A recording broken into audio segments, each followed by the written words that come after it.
Hey, um, welcome to this week's review of 2D and 3D shapes. We're going to start off with just like the smaller um, conceptualization of crosscuts by just reviewing like the first lesson of when we did this a few weeks ago. So I'm going to jump straight into the example so that we're not like wasting any time and you guys can get those questions answered that you want. So here I have my example of a square pyramid. Now, the first thing I'm going to note is that this is a square pyramid because it gets its first name from its base being the square that's at the bottom. And then it gets its last name of pyramid because of the triangular faces. Remember, pyramids have triangle faces, prisms have rectangle faces. So those are the first two things that I'm noticing, and then I'm going to remember the rules for crosscuts for crosscut sections. The rule basically says when I am cutting horizontally, or when I'm cutting horizontally to the base, so when I am cutting parallel to the base, the crosscut section is gonna be the shape of the base. So what that means for us is if I were to cut horizontally, I would be like creating a cut that goes through each side like this. And I probably should have picked a different color for this. Let's try red. Yeah. So I would, let's say I were to cut this pyramid in half, there would be two parts. There's the part that will have the pointy top, and then the other pyramid that looks like it doesn't have a pointy top because all it has is what's left at the bottom. So this is what happens when we're cutting horizontally to the base. So the crosscut section, I'm just kind of coloring this in so you guys can see what it looks like. But the crosscut section would be a square like the base at the bottom. So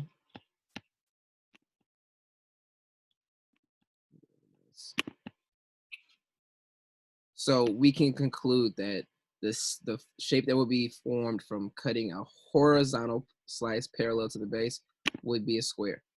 Now, which of the following can be formed by a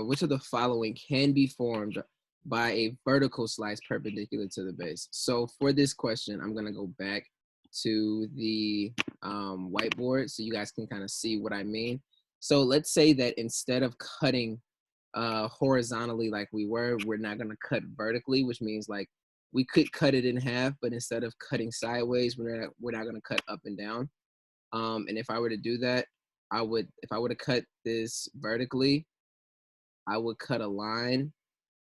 Or if I like use the knife, I like using the example of cake, but I'm just kind of tracing along like what would happen if I vertically cut. So I could get a triangle, or the other shape that I could get could be a trapezoid. And here's how you would know. Like, so let's say we don't start the cut at the pointy top. Let's say we don't start the cut here, but instead we start the cut somewhere around here. So like further toward the side, not so directly like in the middle of the pyramid. If we cut it here, we would cut through this part of the wall, and then we would cut down. Oh, sorry. And then that cut kind of gives us this trapezoid shape.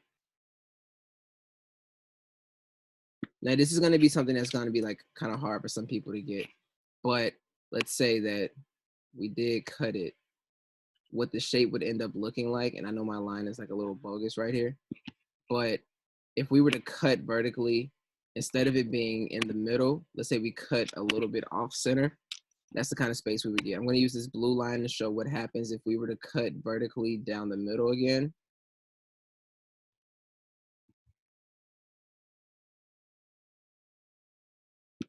It forms that triangle shape.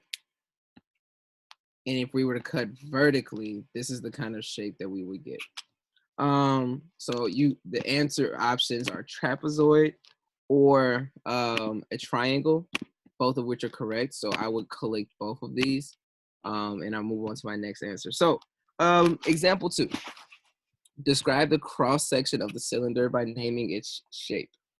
So first, this is a cylinder. We can tell it's a cylinder because it has circle bases. But some of you all might want to click cylinder. Pay attention to the question. It's saying to describe the cross section. And the cross section will be a circle. If we were to cut the cylinder in half and just take out one slice, think of it like cutting a cake horizontally, we would get out a circle-sized, a circle-shaped slice. And that's where we go from. And that's what we would get. So again, the key point is when you're slicing three-dimensional figures parallel to the base, the cross sections will always take the shape of the base. And when you're cutting parallel to the faces, then it could take the shape of the face, but also that just depends on where you're cutting it at. So what's gonna help you guys a lot is as you're going through these problems for your practice problems, what's gonna help you a lot is if you sketch this out and then you just visualize. If you guys even have like Play-Doh or like your little siblings Play-Doh, it might even be beneficial to like spatially do it using Play-Doh or kinetic sand or something of that regard so that like you can actually see what's happening.